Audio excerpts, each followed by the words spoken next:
Boom! Welcome to Tokyo Tonight 2. This is Hikosaemon. I'm sorry that I wasn't here last week. I was actually just kind of exhausted, to tell you the truth. And not feeling that great. No, I actually took the extra sleep from about now and I felt all the better for it. So thank you for that. It's been Golden Week this week. Golden Week is made up in Japan of 3 vacations, actually normally 4.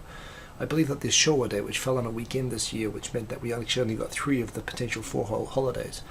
But Wednesday was Constitutional, Memorial Day, which is this year the 70th anniversary of the signing of the execution of the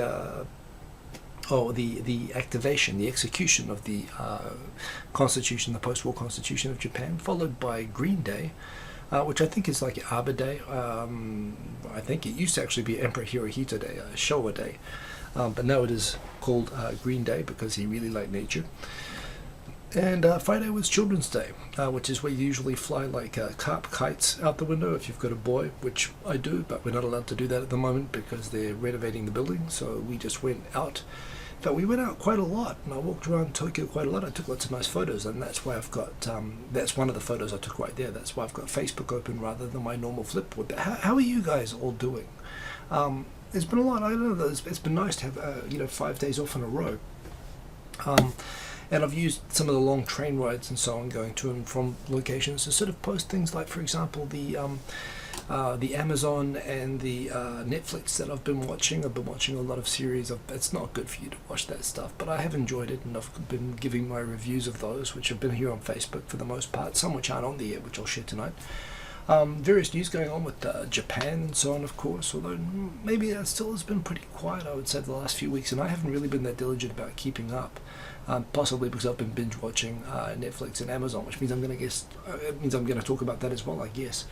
But let's talk to the people who are here first. Let's talk to you guys. We got hey, and I used to, whenever I hear hey, I always think of the theme song to Fat Albert and the Cosby Kids. Maybe. Do people even know what that show is anymore? I mean, when I was a kid in the 80s, they'd show that in New Zealand. It was Bill Cosby, and he would have it'd be a story about Fat Albert and the Cosby Kids and some story of morality that they would learn at the end of each episode. And I guess if you know Bill Cosby now, you know it's because, of course, he drugged and raped a number of women. And based on that, his the morality stories at the end of Fat Albert, which were still great. I mean, Fat Albert and the Cosby Kids was a great show. I grew up on it. I haven't done anything that Bill Cosby, apparently, people say he did.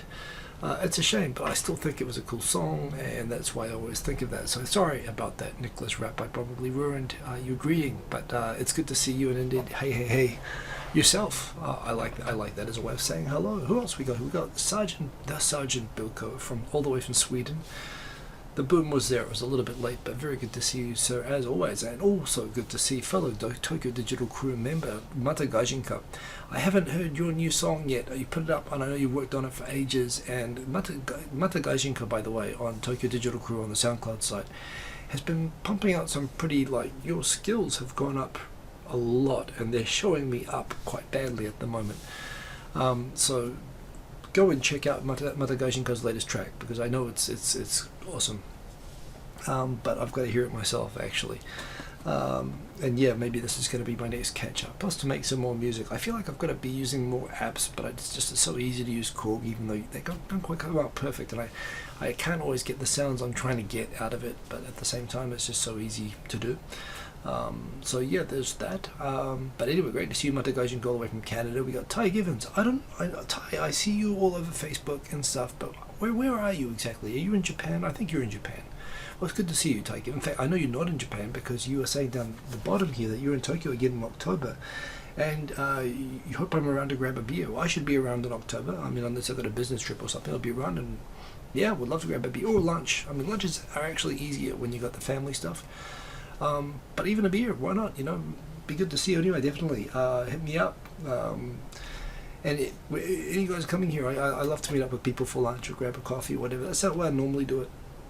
But it's great to see all of you guys and to get to know you all a little bit one-on-one as well. So who else we got in here? We got, and good to see that you're awake, Musashi Mark from Montreal, Quebec, Canada. Good to have Quebec, Canada online. Good to see you. Must be early morning there, so indeed. Boom from Montreal, Canada, indeed. I got some relatives actually who went the one of my families that migrated from Eastern Europe 100 years ago. Some of them went through Montreal actually. I think they ended up in America for the most part, but I remember digging that up and going through Quebec, like ancestral records and stuff, and it was very, very confusing but exciting. What else we got here? We also seem to have Tomar Hooper, boom. I know you're all waiting for the boom I gave it. And Tai Nakamura, good to see you, sir.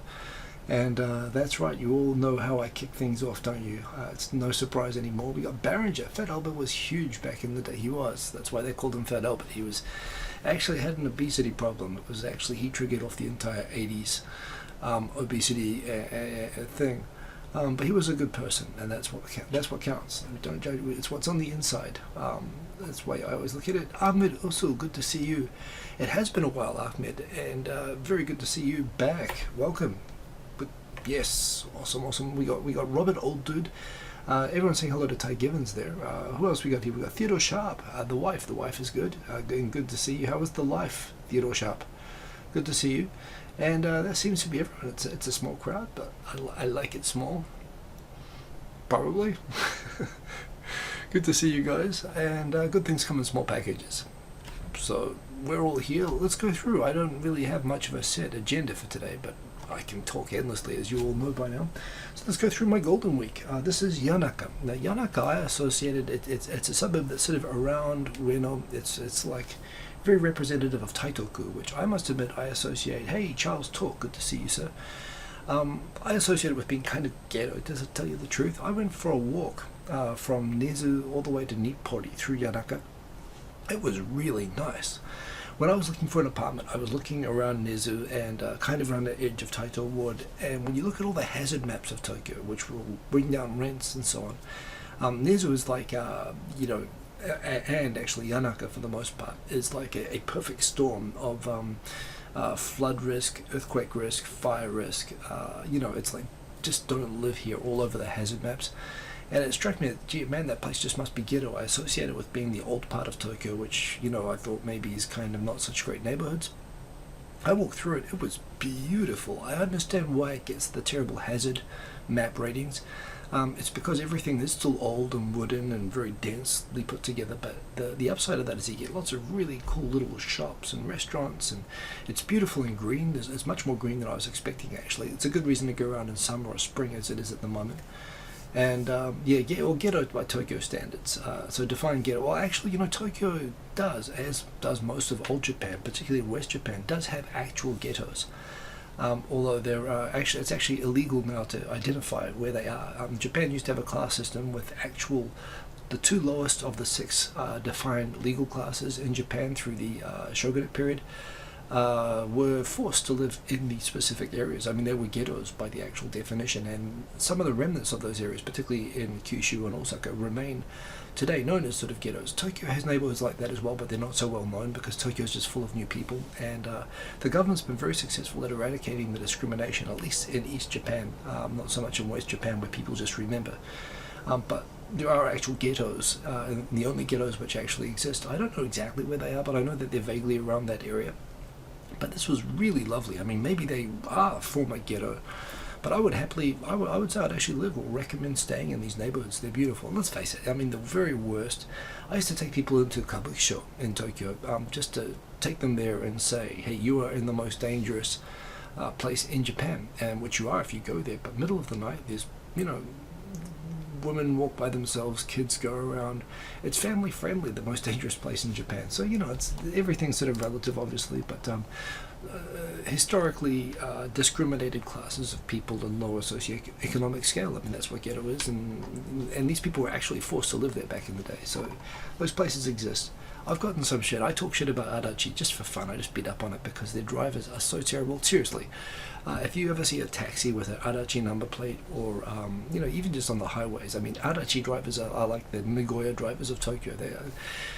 I'm being a bit parochial now, but seriously, they're just terrible. And I've developed kind of an irrational prejudice, which I've been called out on, people giving me lots of shit about it on Twitter. So I've tried to tone it down. But there are places. I mean, every place has sort of, you know, better and not so great neighborhoods. But the fact is, even the not so great neighborhoods in Tokyo are really nice. And Yanaka was beautiful. I mean, it was actually that walk between Nezu and Nippori. It took about 1.5 hours. Maybe we were taking our time. We went through Nezu Shrine and a few other places. It was beautiful. I mean, it was a great neighborhood, and it was actually. Hell, I would take my mum there, you know, if or when she can make it back to Tokyo, or my dad, if they come back to Tokyo. I'd love to take them on a walk through there. It was really, really good. So I saw a new part of Tokyo I'd never been to before, and that I discovered I had an irrational prejudice towards, and it was beautiful.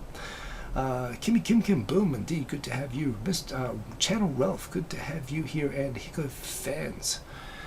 I thought there was friends. I thought there was someone. Hey, that's a similar name. It's a little bit embarrassing that you call it that, but there we go. Mr. Cordy Chip, you are so sick. It's not funny. Not smiley face. Not finding it funny. I'm sorry to hear that, sir. I hope.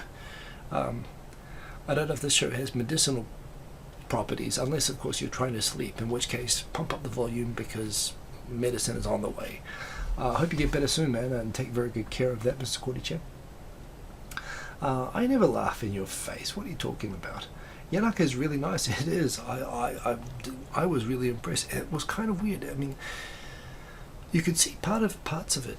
I mean, Yanaka should have all burned down during the war, but a lot of it must have been built after the war and just stayed the same, because it really is like going in a time travel thing, which, by the way, will come back to one of my TV reviews. I'm already down 15 minutes. I might not even get to these things at this rate, but I'll come back. The Man in the High Castle, that was pretty good.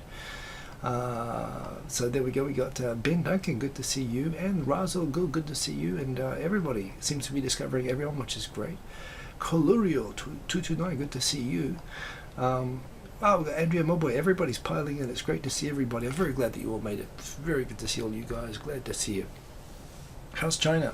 Well, I always, you know, I start to say that and then I remember that. I think I get Amble and Andrea Moboy mixed up. One is in Melbourne and one is in China, and I think I get them randomly mixed up, which is terrible. But anyway, I hope the world is good wherever you are.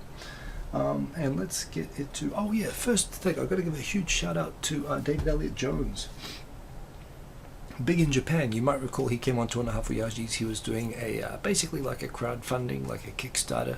It's from an Australian version of that called Possible.com, and he was trying to raise $25,000 to get all the rights necessary to release his documentary on Ladybeard, 2 other people, just trying to remember who they are, but basically trying to be big and successful in Japan.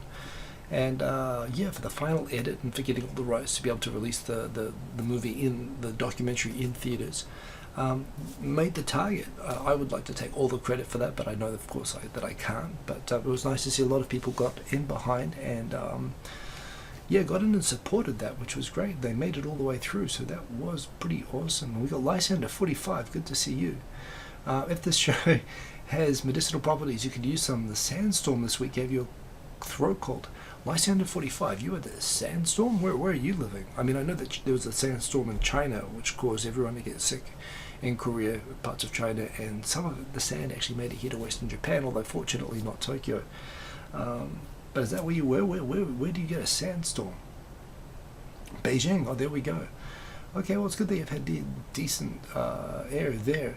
Alex Jones, Ben Duncan, are you asking me? Oh, you couldn't be, because I'm a happy man, so it couldn't be me. So anyway, that guy did really well, and good on you, big in Japan, and I can't wait to see that documentary when it gets done. Olivia D, good to see you.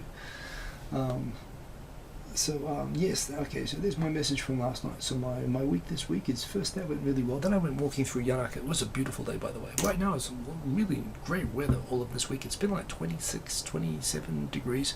I don't know what that is in Fahrenheit. I get the feeling it's probably something like 78, 80, but I have no idea. Can someone convert that? Yes, anyway, it was beautiful weather, and it has been all of Golden Week. It's been golden weather. There is a picture of Mount Fuji. It's an old picture, actually, but I just realized I hadn't posted it, and I thought it was quite nice. So for some reason I was motivated to put up some Instagrams, which I did. That's right, China. So there we go. I got that. Oh, well, you're nearly done with China. Well, yeah, I must admit, I've been to China a number of times. Mainly Dalian, and it was nice actually, but I wouldn't want to live there for that long at all. So yes. So anyway, there is my binge watching stuff. Let me skip over that and come back to that. I was basically summarizing everything that I've seen first. So I was going through my Netflix history and attaching reviews. I get the feeling that my review of the TV show Zoo, either people just didn't notice it. I get the feeling maybe Netflix might have just maybe they just didn't like it, but I thought that was my best review. This is from Showa Kinen Park. I went there at Tachikawa yesterday. That was my first time going to Showa Kinen Memorial Park in Tachikawa. It's huge. I took my son. It's got the biggest trampoline I've ever seen. It's just this massive, really beautiful park. It was really good. Was there yesterday. Beautiful weather again yesterday as well, and it had these blue flowers, so that was pretty nice. Saw the Mario Kart cars, which you're not allowed to call them Mario Kart cars anymore because Nintendo sued them over the name, but they're not shut down. A lot of people are confused.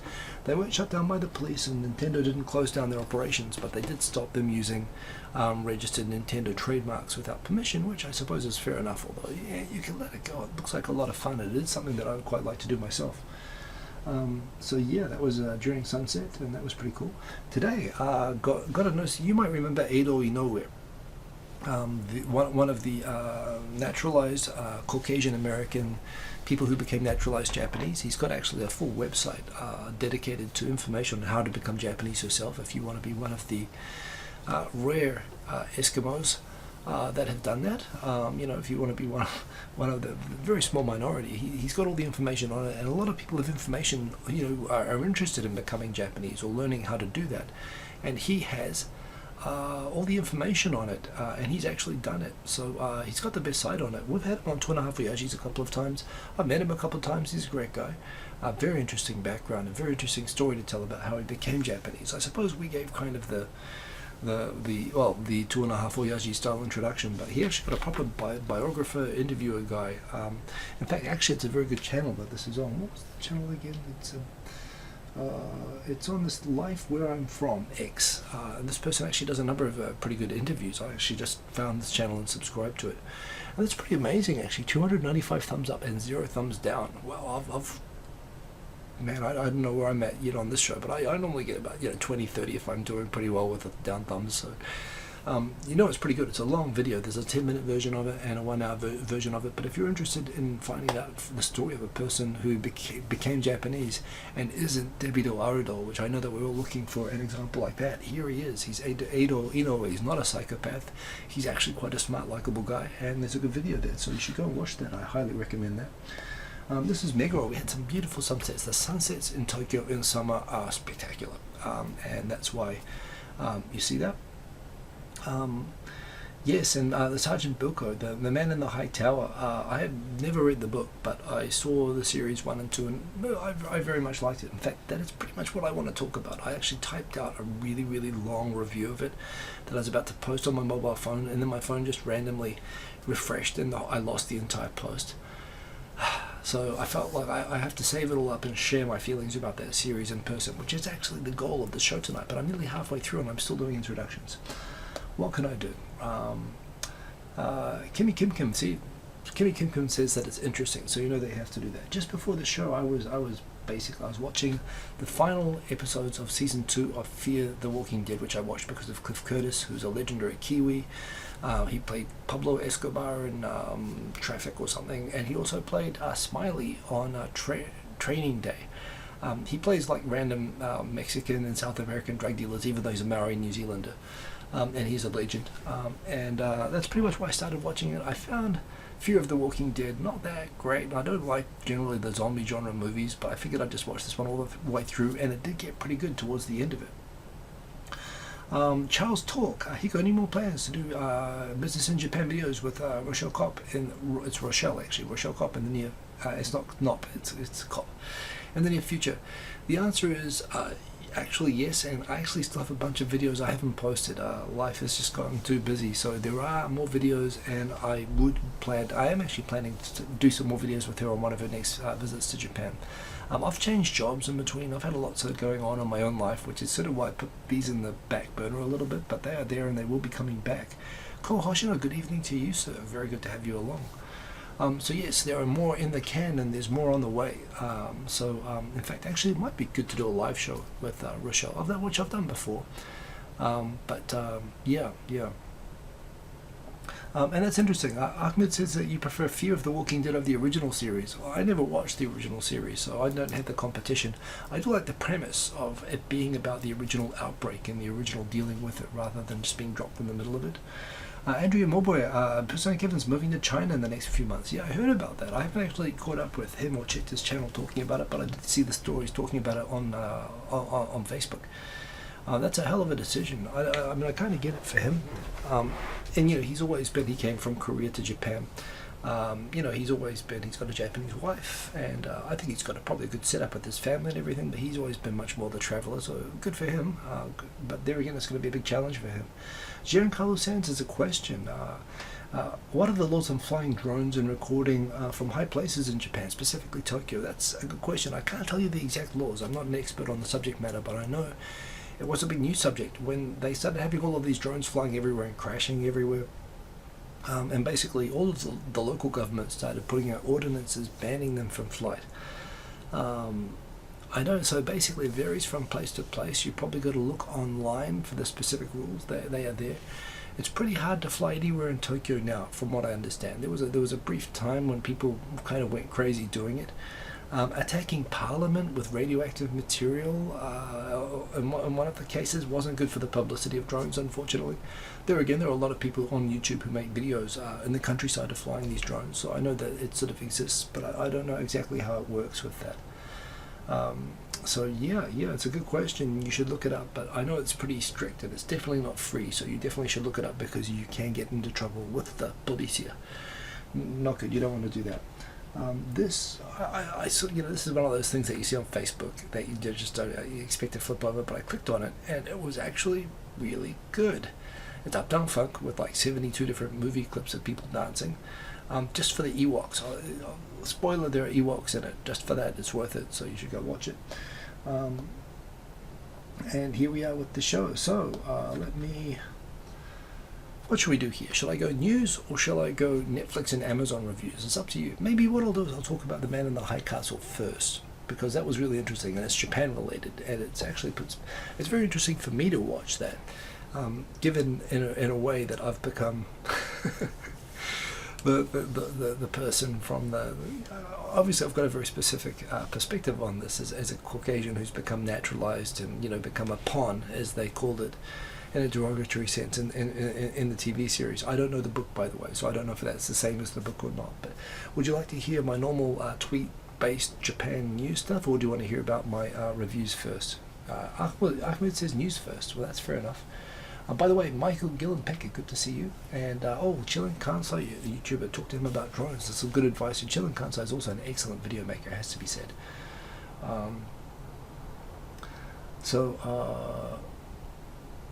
We've got one person says news, and so I'm going to give it 5 more seconds, and if that's all the votes, then I'm going to go news. Man in the High Castle, please. That's 1 each. 5, 4, 3. Oh, that's a 40-second lag with the comments, by the way. 2, 1, 0. Okay, tiebreaker situation. News or Man in the High Castle? I'm going to go... Well, I could just sit here and no one could comment all night, and that would be really awkward. I know I've got to talk for 40 seconds for the buffer. I give you a 5-second, warning, 35 seconds after Ty Gibbons, he breaks the vote. Everyone wants news. Okay, so I guess that's where we're going. Tell you the truth, I haven't been that diligent about news, but everyone is pretty unanimously into the news, so there we go. Let's go into my tweets. Okay, well, this was funny. Apparently, Trump, when he wasn't pulling out of the TPP and screwing all of America's allies throughout the Pacific region, apparently China was haggling for a deal where they would help the United States rein in North Korea if they fired the Pacific commander of the Navy, who is very aggressive about freedom of navigation exercises and the THAAD missile defense system in South Korea, which is intended to defend South Korea and Japan and America from missile attacks from North Korea that China really doesn't like because it lessens their deterrent. So China's actually trading US military staffing, and apparently this is a discussion that the US administration appears to have engaged in. I mean, it's crazy. They won't do trade deals with their allies, but they will do deals on their military staffing with their enemies. I mean, it's just crazy. John Anderson, very good to see you from London there. Good to have you along, and good morning, good afternoon. I guess kind of good early afternoon for you. Good to have you along. That was crazy. Anyway, so I thought that was what times we live in. Words don't convey how nuts this is. And China just made Harry Harris unsackable. Harry Harris, he deserves a medal just for having to go through life with that name, although obviously he's made up for it by becoming the Pacific Commander of the Navy. I mean, no one's going to make fun of that anymore. Robotopia, he did a post about how apparently Stephen Fry is being charged with blasphemy in Ireland. Well, it is in Ireland, so I guess that's the thing, but you know, there's one thing, generally speaking, I like Irish comedy, and you have to always feel sorry for the Irish, you know, being next to the British. But one thing for the British is that they have excellent comedy, most of which is made up of blasphemy. So, you know, I can understand them being upset about it. But yes, where to see the most amazing azaleas in Tokyo? I'm not a big azalea man myself per se, although they're lovely. But I actually went to two of the parks that are featured in the story. The second one, Showakinen Park. Well, that's where I went yesterday. And this is like enormous, and this is just like one small part of the park. It was like 410 yen, not 430 yen, so it's actually gotten cheaper perhaps. The other one that I went to was Nezu Shrine, which is also listed on here anyway. There's lots of flowers, but it's just an awesome park, so that was pretty cool. So yes, China trying to get them. Hey, Dreadogustus F. Good to have you along, Dreadogustus F. You actually made it to a live stream. You did indeed. You are here, and you are rocking. You are cool. You are hanging out with the cool kids. Matagajinga, I guess you'd be the one who would know. You have blasphemy laws there in Canada. That's pretty cool. Good to have you along, Dreadogustus F. Always good to see a new name there in the live comments, and so welcome. Meguro, this was just a pretty nice little sunset there. That's Adol talking, as I just said. Go watch that stuff because it is awesome. Yellow Sand in China has made it all the way to Western Japan. So yeah, sorry about that, Western Japan. You still get music on YouTube. That's good. This is actually kind of interesting. I know Hikakin actually he pisses off a lot of people. I know in the MCN and the production industry by selling this idea of YouTube videos being incredibly easy to make. I'm sure that the schedule that he gives of being a 24-hour-a-week schedule isn't his everyday schedule, because he would be dead, or he would be one of the characters in Fear the Walking Dead, which I've been watching. But he kind of makes that point.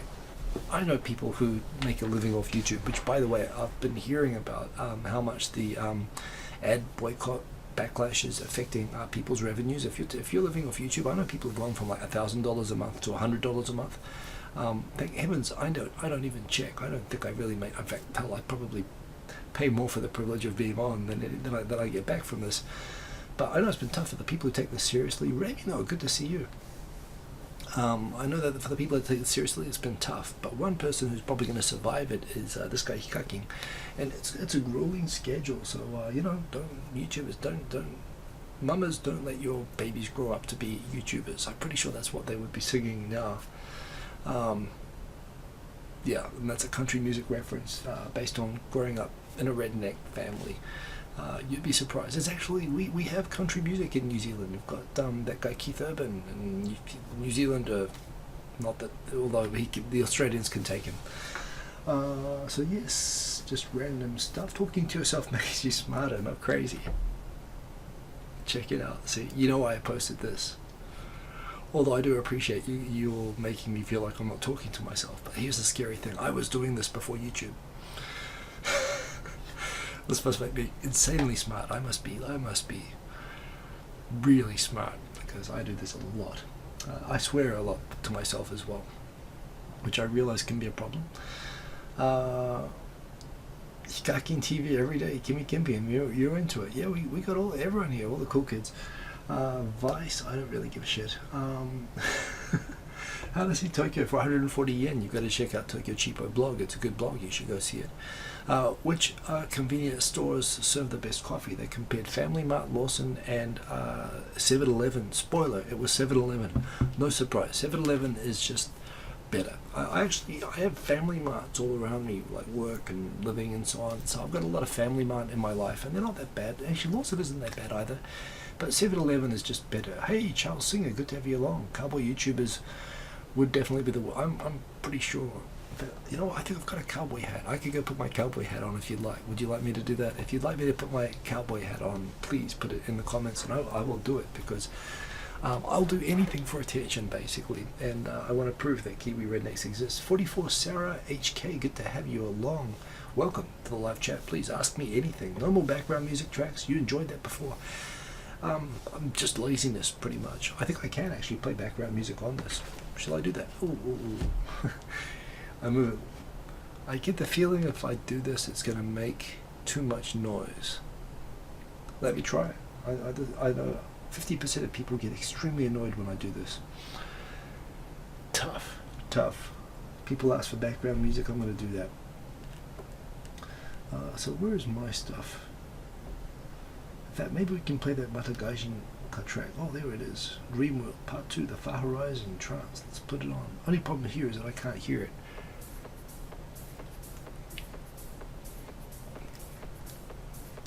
Can you hear it?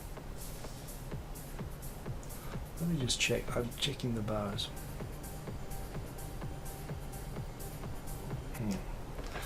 I'm curious now. Let me see if the sound even comes through.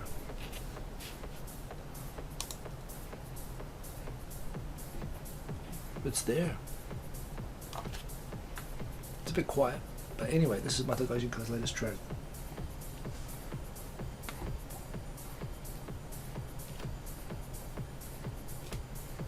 Okay. John Anderson, you see, good service here. Natalie Pate or Pate, I'm not sure, but good to have you along. Is it Pate or is it Pate? Anyway, good to have you along, Natalie.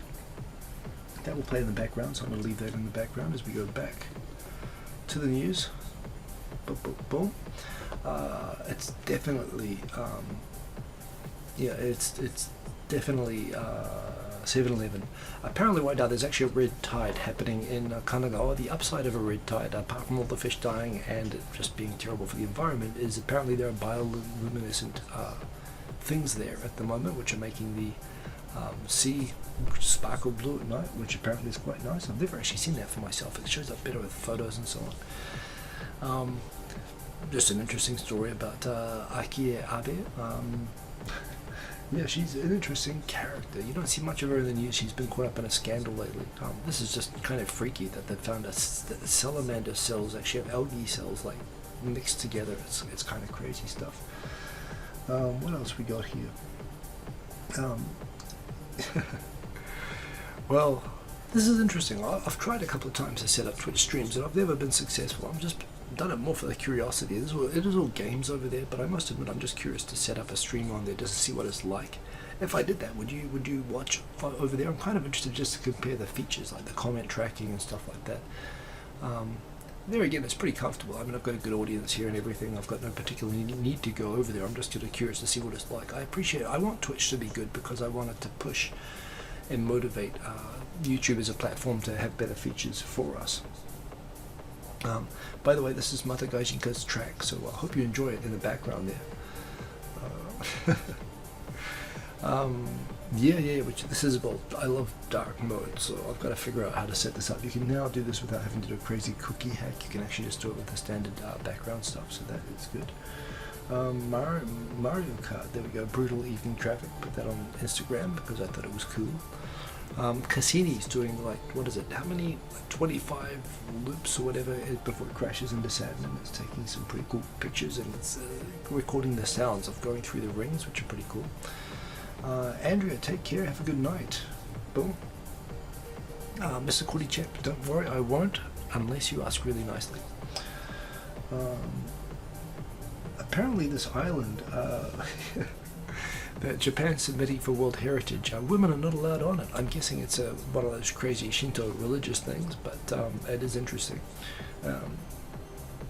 But yes,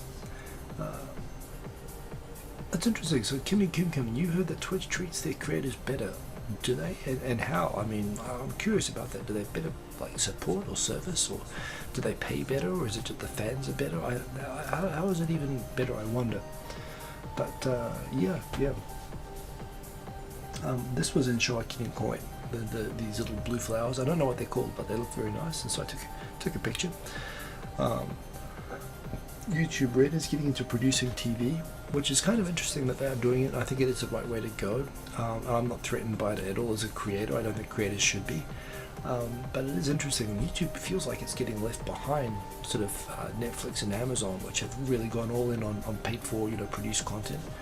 But it is good to see that YouTube is now taking this sort of, getting all sorts of content on there. I really wish you could. I mean, I'm ready to cut the cord down. So yeah.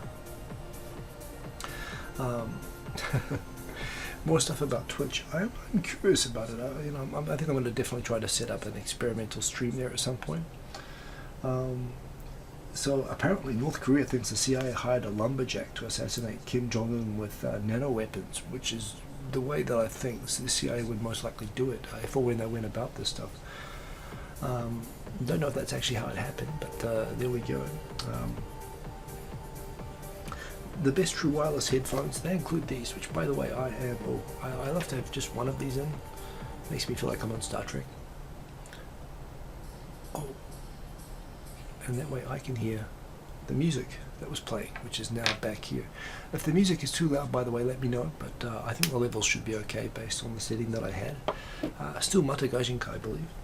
But anyway, this is on the list, and these are very, very good. I actually put this through the washing machine, and I lost the charging pack, stopped working, but I took it up to the Apple store, and they just gave me a new one for free. So thank you, Apple. That's why you look after your customers, and it works out. That's what they've done. YouTube has disabled playing videos in the background on mobile devices unless you have YouTube Red, which isn't available in the UK, so you're going to have to pay for Apple Music. Okay, well, I'm sorry to hear that.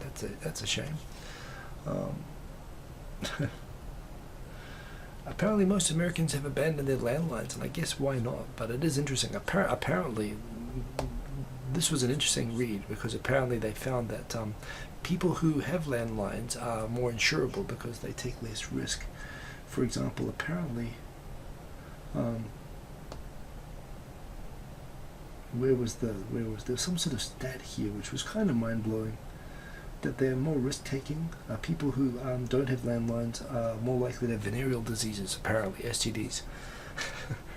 See, in Australia, they used to, that reminds me, they used to advertise, standard transfer dials, long-distance calls, we used to call STD calls, in New Zealand and Australia when I was a kid. So it was very confusing when people started talking about how, this whole idea that not having a landline means more STDs. Doesn't make sense if you're from Australia or New Zealand, but it's actually different meaning for the same term. But yes, what else have we got here? Yeah, and the good on Apple indeed, Chris Rodham. That's if they'd asked me, I was prepared to tell them. I would have told them the truth as well. I went through a full wash and dry.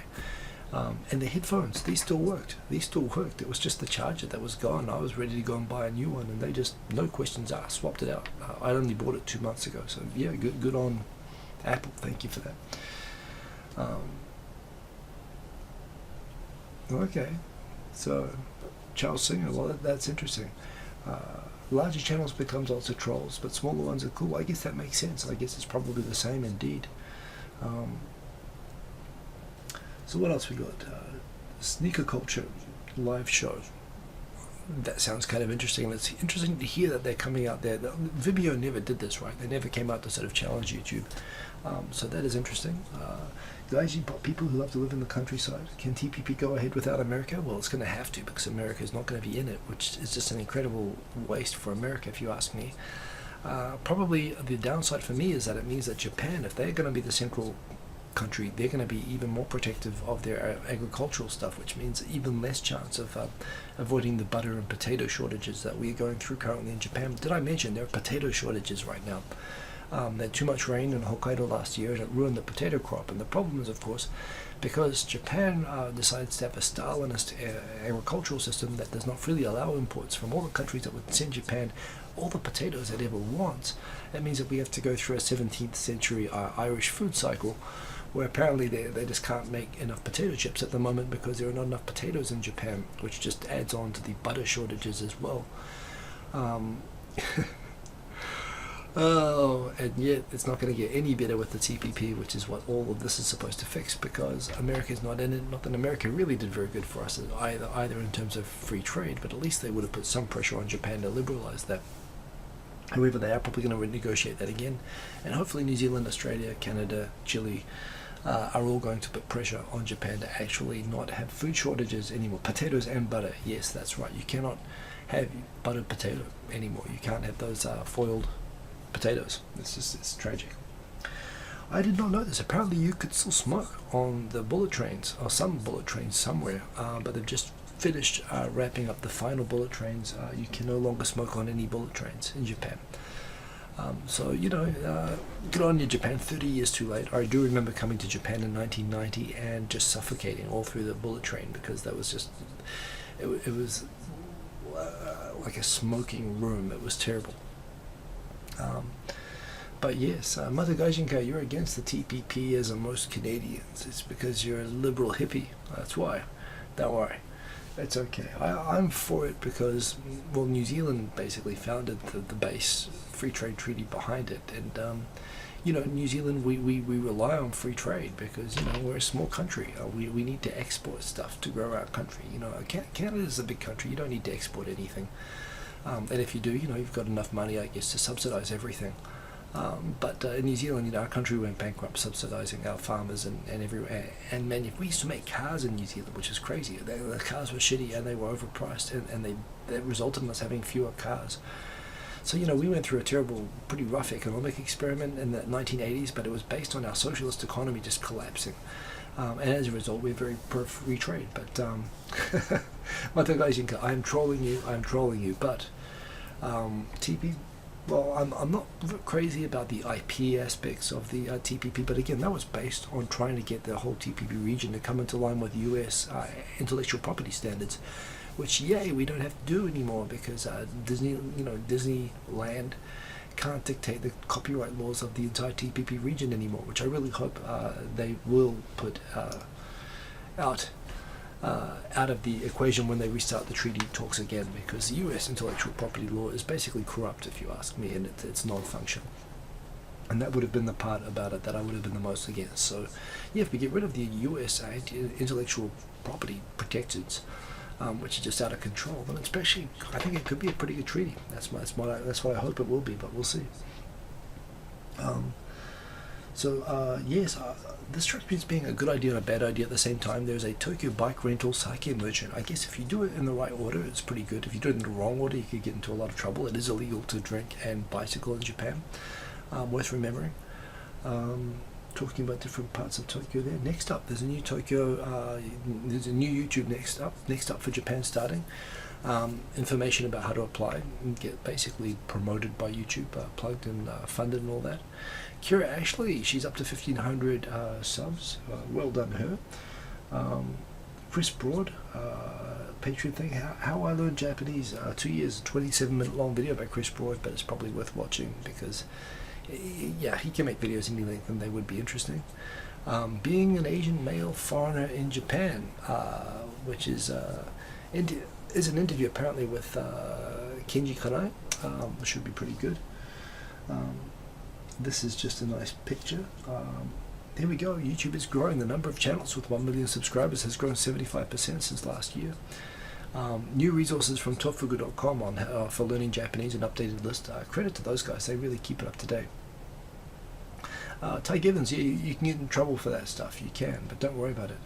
New Zealand cars, they double as beach rafts. Well, they were pretty close. Actually, we had the Mitsubishi V3000. That was pretty good. We used to actually also manufacture Morris cars, British cars in New Zealand. And those cars should never have been made. They were terrible, terrible cars. But yes.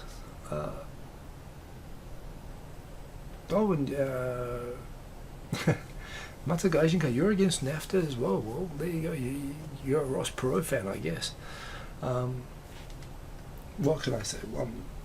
Yeah, I still read this article, Japan's 72 micro seasons as being Japan's 72 microaggressions. It's just one of those things. You look at the start and the end of the word, you put it all together. You just misread the middle bit, and it comes out like that. But that's just because I've been traumatized. What else we got here? People fleeing YouTube channels. As you can see, Toshiba's startling spiral downwards. This is a story about basically how through some wonky accounting and a disaster with the Westinghouse nuclear power business that it has in the US, Toshiba's really in a lot of trouble. And I like the company, and I like their products. I've got a lot of Toshiba stuff here at home. I used to work with them. I love the Libretto computer. I really hope that they survive. But they're in a really bad way, and they've done it to themselves to a great extent. The Morris Minor was legendary. It was legendary. It was an affordable car, but you know they're not a good car. They're an affordable people's car. They were the Volkswagen of Britain, I guess, post-war. MCN era is coming to an end, which isn't surprising. There's two things behind the end of the MCNs. One, the fact that a lot of the MCNs were just kind of scams and didn't really do what they promised for their creators, and they had slave-like contracts. I mean, they had the worst set of contracts for signing up creators. And on the other hand, the people that they were signing up were young people who basically were doing YouTube in order to avoid having a normal job or life or responsibilities in many cases, and didn't know anything about actually having the responsibility of engaging in an MCN contract or having those responsibilities. So I know from both sides of this that the whole MCN thing was a good idea. It was the idea of YouTube setting up a system to allow these things to exist. It was a good idea, but I think both sides kind of screwed it up from where I see it. Hopefully a better thing will come after it, but it is interesting that now they are moving beyond. I guess you'll see more, rather than seeing MCNs lift up creators, you'll probably see full professional like Netflix shows, Amazon shows, YouTube Red shows that will pick up and sign people discovered on YouTube, but not actually be networks, like multi-channel networks of YouTube channels. Maybe that will happen. It still can and should happen. It just it hasn't really worked out properly yet. And I don't know, it'd be really interesting to see an analysis done of what went wrong and how it could be done right. I know the areas from the creator side looking at the MCNs are pretty clear to see. But there again, you know, from what I hear from both sides, I don't know if it's possible to do right, but that is interesting. So yeah, Japan refuses more than 99% of refugee applications. We've talked about this before. I think that's actually a breach of Japan's international obligations. I've done videos with the Japan Association for Refugees talking about this and the support that they give to a lot of people who come to Japan who... Oh, there's an echo. You know what? I am going to probably solve that echo by stopping this. Oh. Let me get rid of that. Hopefully that will kill the echo. If not... Oh, re-A. My voice is so low. I'm sorry, I am being a little bit quiet at the moment. It is getting late, and I heard some not happy noises out there. That could be it. That's probably it, Mr. Korichep. So anyway, I talked about this. Japan does turn down a lot of applications, including like people from places you normally expect to qualify as refugees. So it is a very disappointing part of what the Japanese government does, but there we go, the article there talking about that. And yeah, so let me quickly go through, while there's still some time, the stuff that I've been watching and my thoughts on that. So how do I do that? I go into here. So maybe what I'll do is I'll talk about The Man in the High Castle, because that's what I really found the most interesting, and I lost my post on that. So The Man in the High Castle, for those of you who don't know, it's a series that's based on it's a book. It's based on a book, but it's basically an alternate universe where the Nazis and the Japanese Empire won World War II, and they divide America into three areas. The Nazi ruled east up to the Rockies, the neutral zone through the Rockies between the two empires, and the Pacific states in the west, which are as part of the Japanese Empire. And it's set during the mid-1960s in a world which has been basically taken over entirely by the Nazis and the Japanese. I'm trying to remember now, actually, were the Italians anywhere in that? I guess they weren't, or maybe I missed it, but yes, it looks like the Germans probably took over Italy by the way that they summed it up. And so it starts to build up a world of where eastern states, New York, are ruled by the Nazis, and where the western states are ruled by the Japanese are. And it's kind of interesting to watch both of these societies, one being the two cities, San Francisco and New York, and random places in Colorado being in the neutral zone, and kind of what it's like living under basically an occupation. It is interesting also to remember there is reverse history to this. Of course, West Germany and East Germany, Germany was fully occupied for about 10 years after World War II, as was Japan. Mostly by America in the case of Japan, but they were United Nations troops. They were actually British and Japanese, Australian, New Zealand troops also, of course, as part of the Japanese occupation. So we did have the other way around. They showed a normal civic society in San Francisco, but they brought up the idea. Basically, I won't give too many spoilers about how the world turns out to be connected to the world that we are in.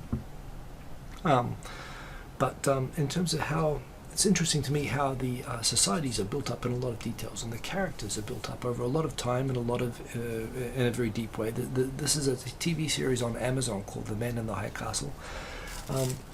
It's interesting. It's very hard to find on Amazon Japan. It's not one of the headline promoted TV shows like it is in the US one. Probably because it's gotten a lot of bad ratings in Japan. A lot of people aren't comfortable with aspects of the presentation. It's interesting if you read the Japanese reviews. They're kind of valid. They find it really jarring to see people who are clearly not Japanese, like Asians who are clearly not Japanese, playing Japanese, people who cannot speak even phonetically good Japanese, even basic phrases like stop there, tomare, like they can't say even basic Japanese correctly. And if you're a Japanese person and you're watching, I guess it's like if you could imagine watching an English show, maybe being if you're watching a North Korean movie and all the North Koreans are sort of doing whiteface and speak phonetically trying to speak English, it'd be a little bit like that. It's just weird to see your own language being sort of butchered, and it really makes me think why they couldn't get. Some of them speak Japanese quite well. There's a guy, what's his name, Mako, the guy from Rising Sun. He plays one of the major characters, Tamogami. He speaks quite well, and there seem to be some actual Japanese people in it. But they could have had somebody there just to try to get the sounds right. That was very jarring for Japanese people. Japanese people also really didn't take to the liberal use of the word Jap, nip. They use pawns. I think they switched to pawns later on, which is possibly a backlash to the racist slang. And it's kind of interesting. There was a lot of, again, this was World War II racist slang directed towards the Japanese, which was, connected to directly readying the populace for the firebombings of most of Japan. So the idea that the slang was still being casually used throughout, maybe it's realistic to expect that, but it was kind of, again, it drew a lot of negative feedback from the Japanese thing. Yes, the series itself, it looks at different types of people who become collaborators with the Japanese authorities and with the Nazi authorities as well. On the New York side, it turns out they're ex-US military people who became SS, in the US side. I find that kind of interesting. Yes, Lysander 45. And here's the thing as well. Of course, there's no perfect, identifiable Japanese race. It's like Europe, people mix everywhere and so on. But there are some people who you can hit with a pretty high percentage who is being definitely highly likely to be Japanese and definitely not likely to be Japanese. The guy who plays the military general is clearly from the moment he walks in the room, it's like, this person is not Japanese. Not even Japanese heritage, and I didn't know he's from Hong Kong. I saw his name in the credits that he has a Chinese name, and I guess why not? There's a whole industry in China of people who play bad guy Japanese people in Chinese history dramas, so perhaps that's what he's into. But anyway, in spite of that, just as a scenario, and particularly seeing different types of collaborators with the Japanese government and so on. I'm thinking, where would I fit in this? You've got these really kind of groveling people, the antiques dealer and so on, who seems to like Japanese too much or whatever, and doesn't like that he's looked down upon by them.